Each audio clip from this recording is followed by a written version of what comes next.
Hey everybody, and welcome to my top 10 board games of all time. Now this is the 2025 into 2026 edition of the list, and normally I do an entire top 100 series, but I thought, let's keep it simple this year.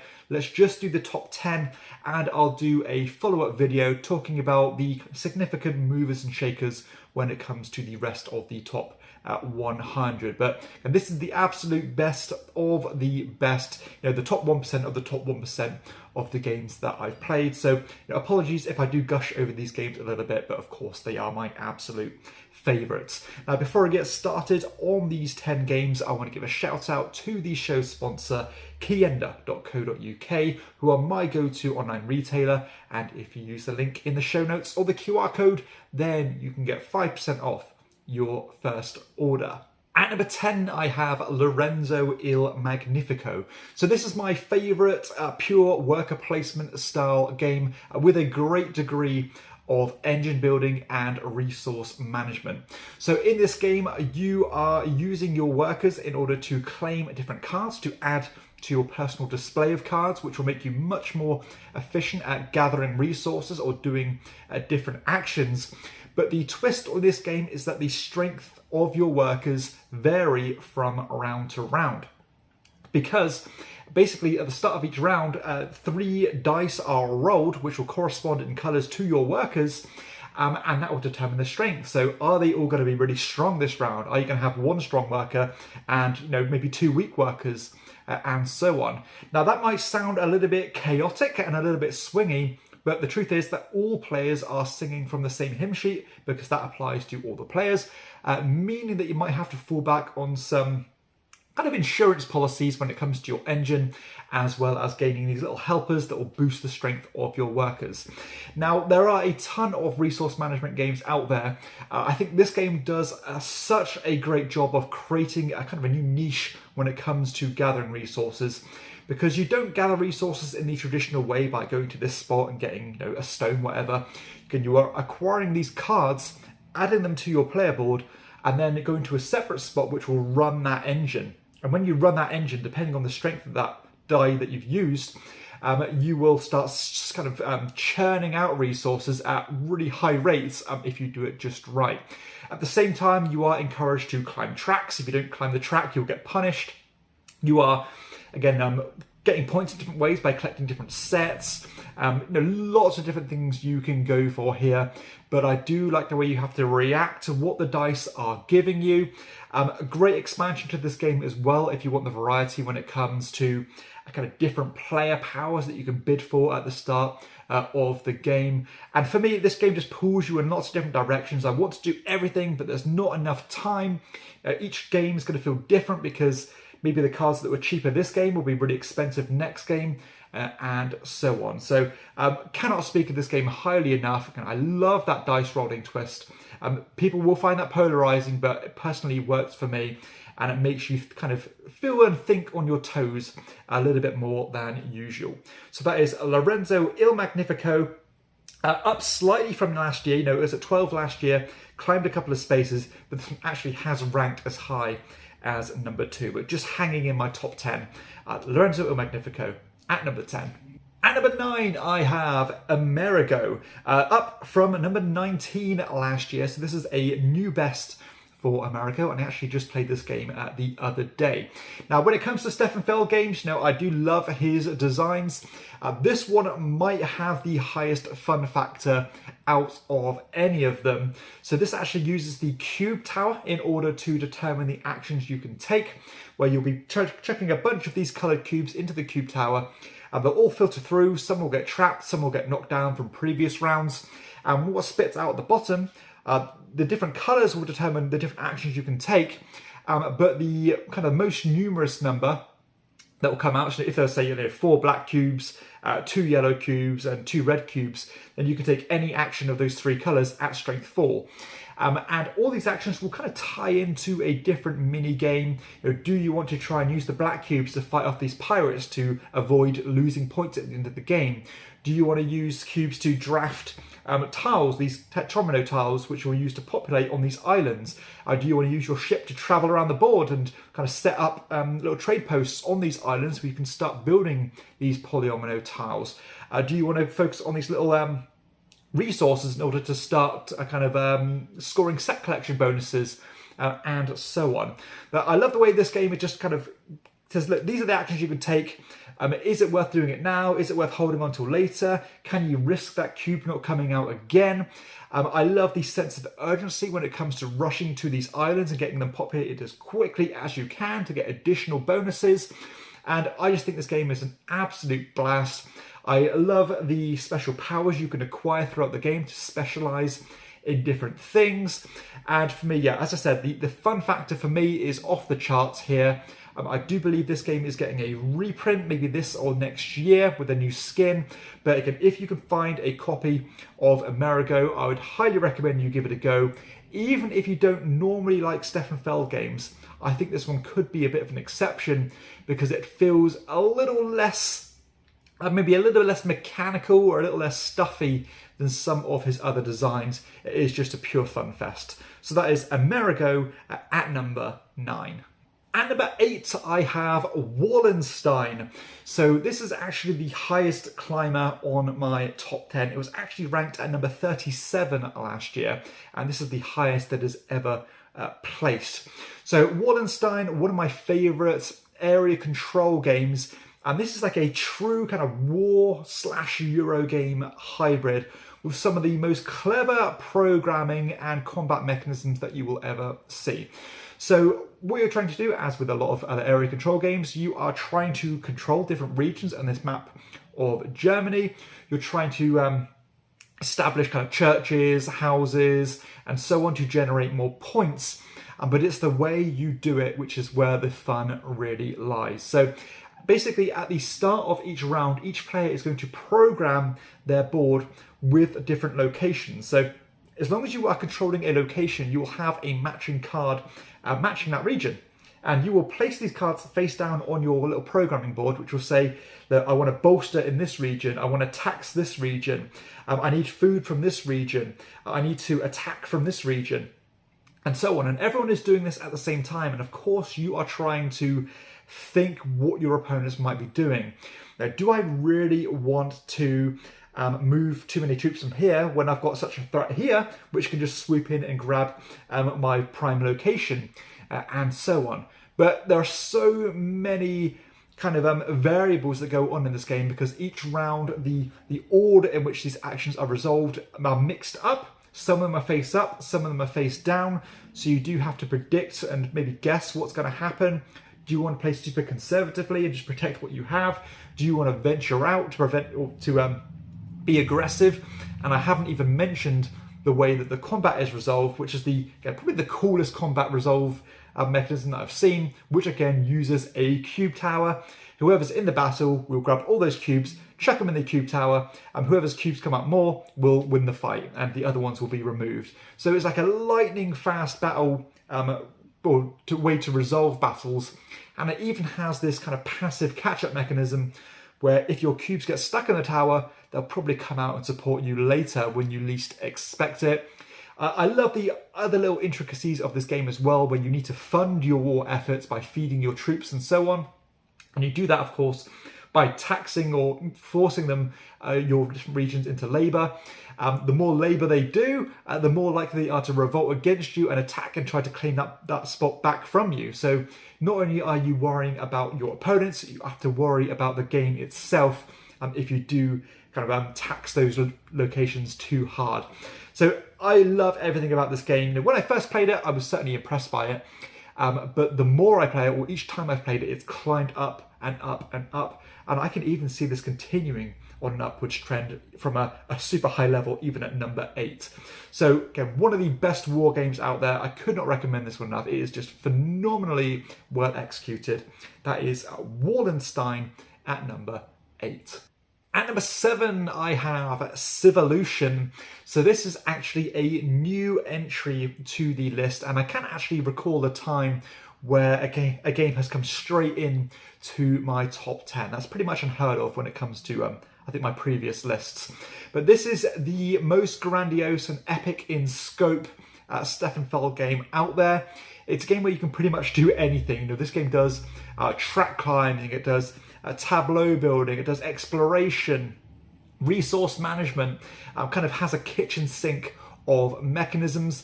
But surprisingly, despite how even daunting it looks, it's surprisingly easy to play.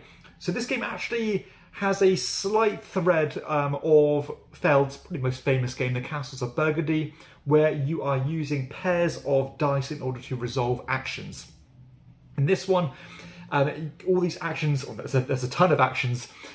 You can get resources, you can move your troops around, you can draw more cards, you can play cards, and so on.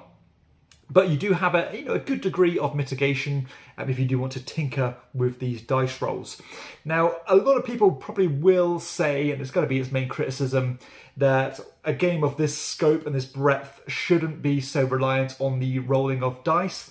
And I can completely appreciate and understand that, but from a personal perspective, I actually appreciate that. I actually love the way that the dice dictate what you can do, because it means that you are not completely overwhelmed with decisions and you don't have that kind of paradox of choice. You are kind of kept on the rails on what you can do. Yes, you can tinker a dice here or there to change your actions, but you can't just do whatever you want whenever you want, meaning that it does have a slight degree of tactical play, and you can't just keep relying on the same strategy each time.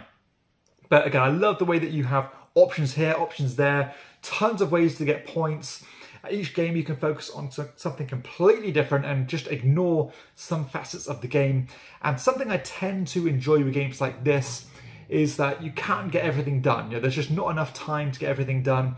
And you don't have that degree of over-accomplishment, which normally for me is a kind of a red flag, and it means that I don't have the urge to come back to games. This one, whenever I play it and I finished it, I always feel like a great sense of accomplishment, but it feels like, well, I could have always done this, I could have done that, I could have done this, let's do that next time. This game has that in spades. It really does reward forward planning as you're building up to build these powerful cards. Tons of cards to play with, which will give you amazing abilities and powers to differentiate you from the other players as the game goes on. Honestly, I could talk about this game all day because there is just so much to talk about. But if you want a grand, an epic feeling game that has solid kind of mechanical foundations and isn't reliant on fluff or kind of more Americanized mechanisms, then Civolution is just such a great option. And I couldn't believe that this game came out from Feld, really. He's not really done anything like this. So it's kind of out of the left field, really. But I'm so glad he did make this game because it is just incredible and I can't get enough of it and I just want to play it more and more. So that is Civolution at number 7. At number 6, I have Ra. So not many videos go by where I don't mention Ra in some capacity. It's definitely kind of Knizia's most famous game. This one actually ranked at number 6 last year, and number 6 again, and this is the highest it has ever ranked. But I love Ra so much. It's probably one of the most clever and delicately balanced auction games that you will ever play.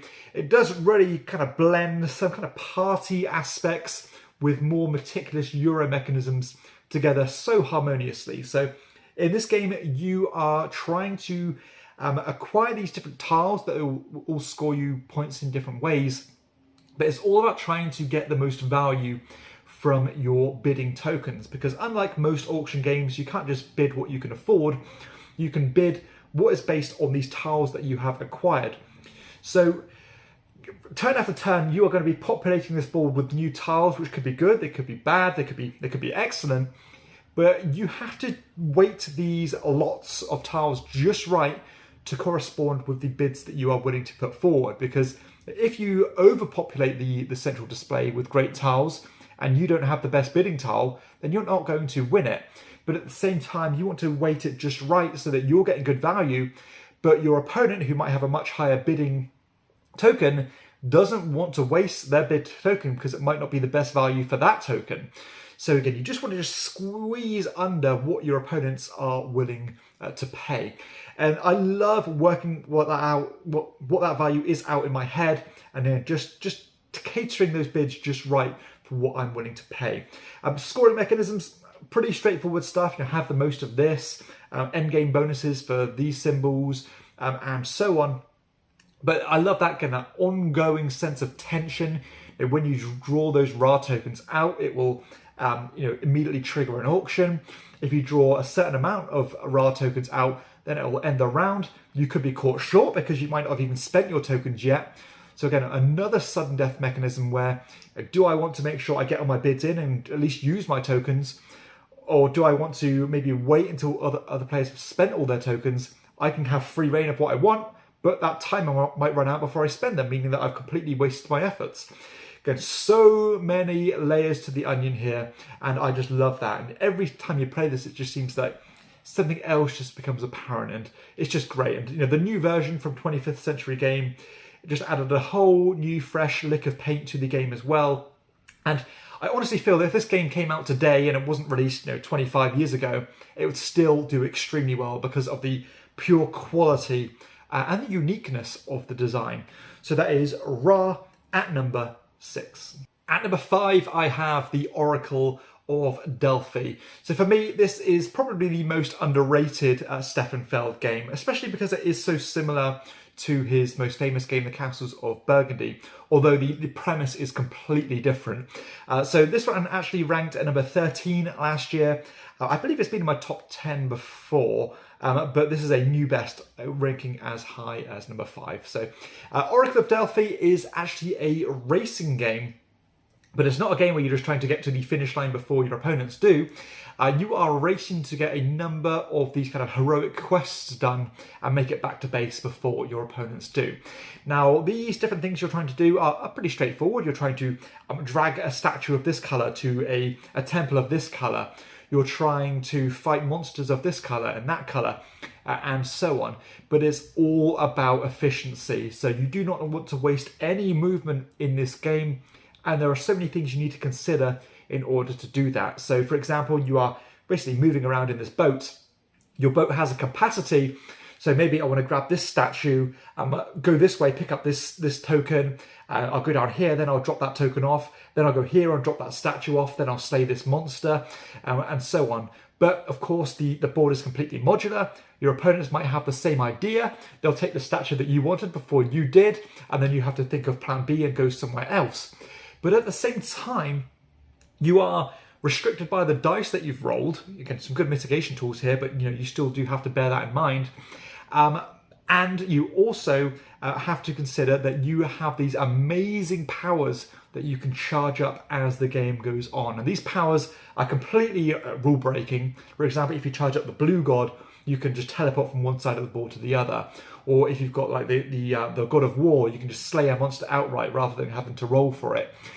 So it's all about not only trying to charge these powers up, you want to use them when it's the most efficient. And it's all about planning routes and being kind of a logistics puzzle, really. And I just think that works so well with that dice manipulation mechanism. And I just think this game is just like tailor-made for what I like in board games. It's just pure Euro goodness and pure efficiency, but with that random input element of the dice rolling. So, although most of the games I like are Euro-based, and I do actually love dice rolling in games, I don't normally like roll to resolve games. I like games where you're randomly rolling input, but you can manipulate and use those dice as you like. And Oracle of Delphi does that almost better than any game out there. So I highly recommend you try this game if you do like games like The Castles of Burgundy. It kind of feels so different to a Euro game or a standard Euro game because there isn't actually resources. Again, it has that strong race element and sense of urgency of trying to get everything done. And I've seen some photo finishes done in this game, which is always a great thing. So that is the Oracle of Delphi at number 5. At number 4, I have Puerto Rico. So one of the most iconic board games of all time for sure. It was considered, by the masses to be the best game for quite a long time, and of course I happen to agree with that. So last year this one ranked at number 9, and this is another new highest place for a game. So the more and more I play games, tons more games, the more I appreciate simplicity and elegance, but with a good degree of depth. And that pretty much personifies a game like Puerto Rico, where, in essence, it's pretty straightforward. You're just populating your little colony, getting resources, selling those resources, and so on. But it's the action selection system which makes this game so special. It's been imitated so many times, but it's never been duplicated to as high of a standard. So basically what I'm saying is that in this game, you will choose an action as the active player. You will get kind of an improved version of that action, but everybody else will get a lesser version of it.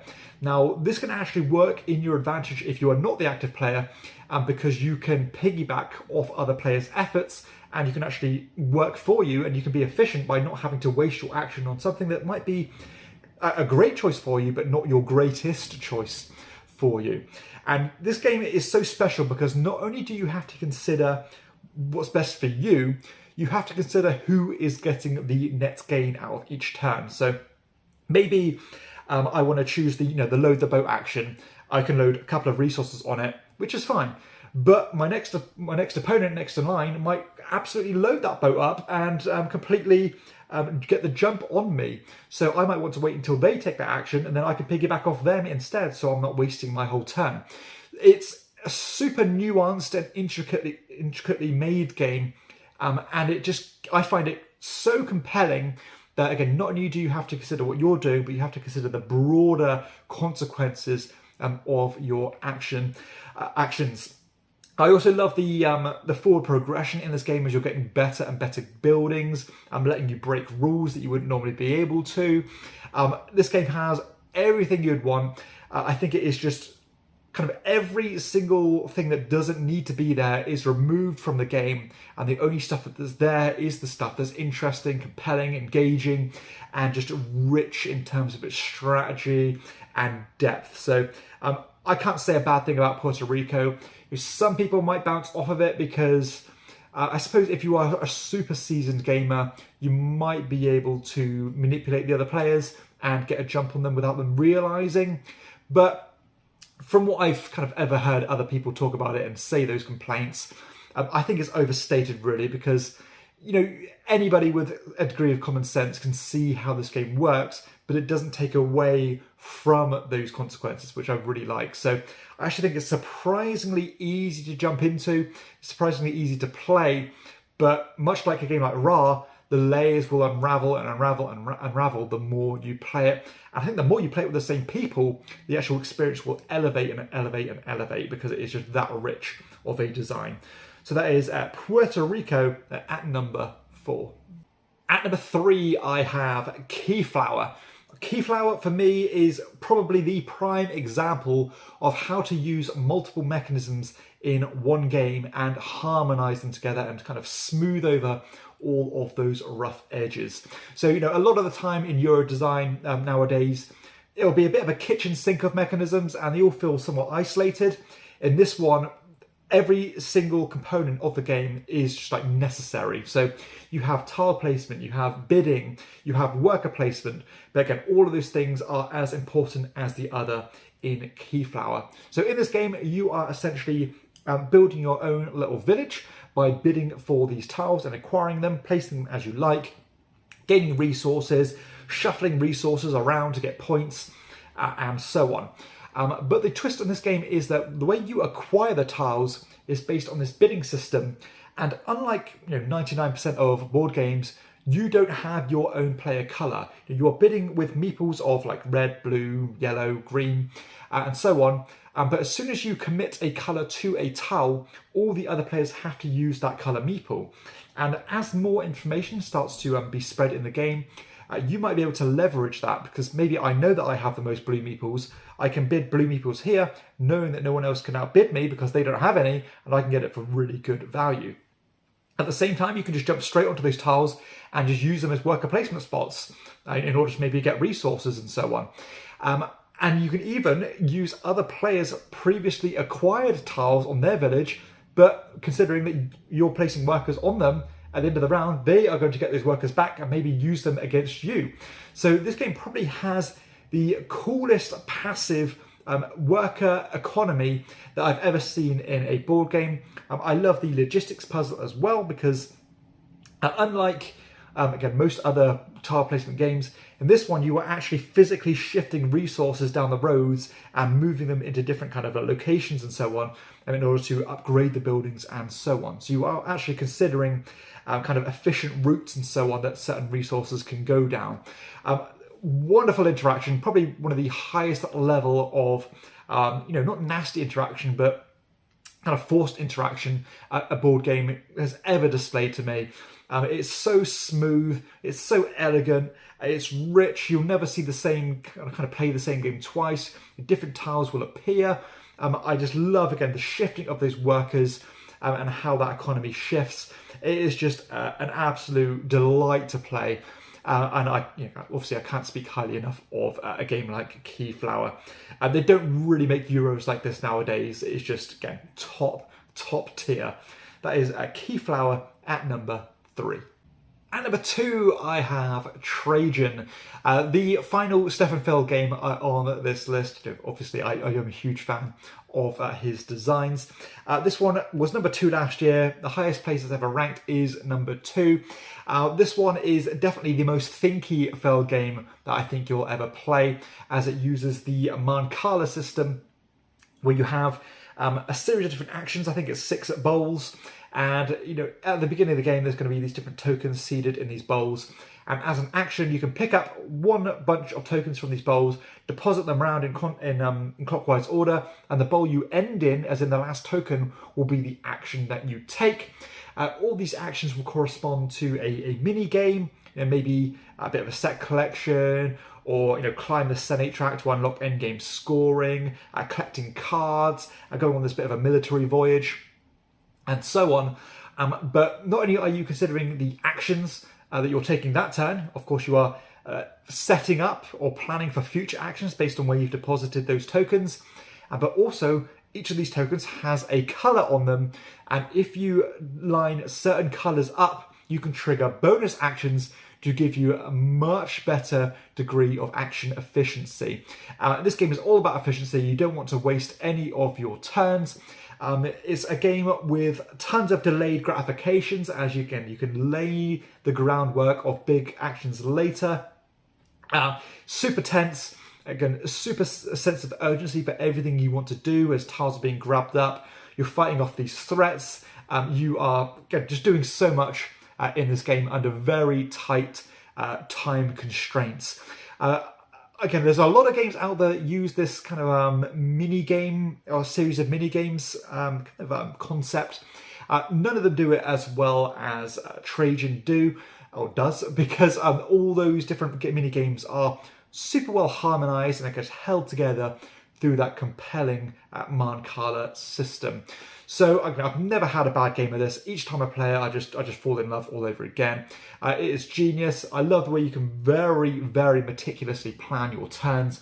So it's going to reward players who like to have a lot of control over their game. But at the same time, you can kind of just roll with the punches and see how these different tokens will lay out. And you can still do reasonably well, but the best player will pretty much win all the time when it comes to Trajan, because it does reward that. Close to perfect game. One of the only games I rank a 10 out of 10. That is Trajan at number 2. And finally, at number 1, I have El Grande. Been my number 1 for quite a few years now, so I'm sure this isn't a shock to a lot of you, but this is still, for me, the magnum opus when it comes to area control designs. And to be honest, area control is not something that normally gets me super excited, but El Grande is just in a league above most other designs. So this one, I suppose at face value, it's very straightforward. You just want to have the most troops in the different regions when it comes to scoring in order to get more points. But it's how you go about it. and the amazing use of these different cards and actions that are available to you at each turn.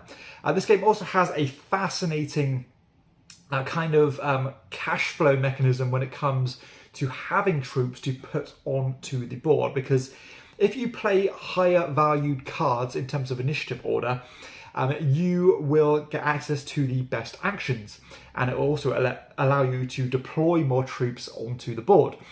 But sometimes you need to take a back seat and know when you can do that in order to refill your coffers full of workers so that you can go forward and keep deploying troops onto the board.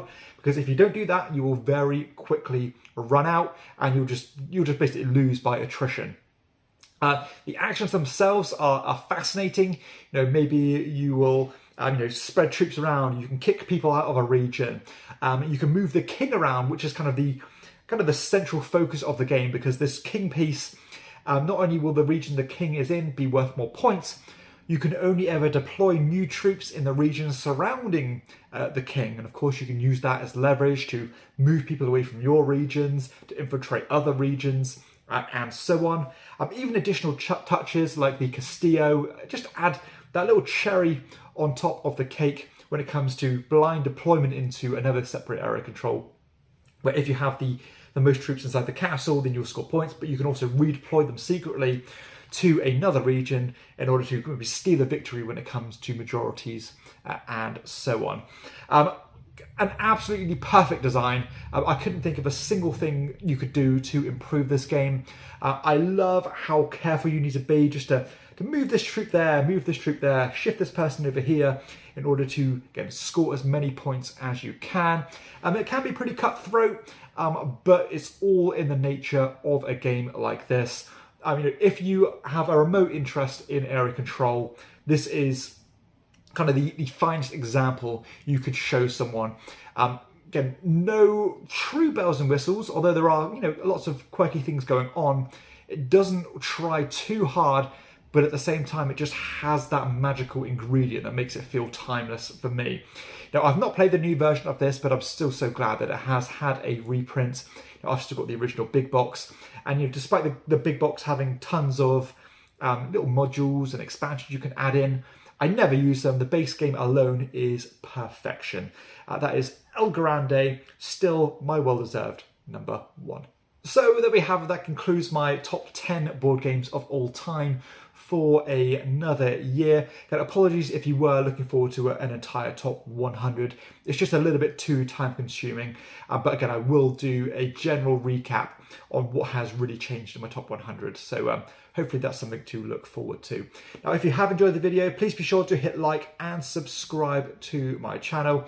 Also, I would really appreciate it if you do support the channel via a Patreon if you want to take a look at that, just to keep it going. But for everybody else, I'll see you next time on Chairman of the Board. Bye-bye.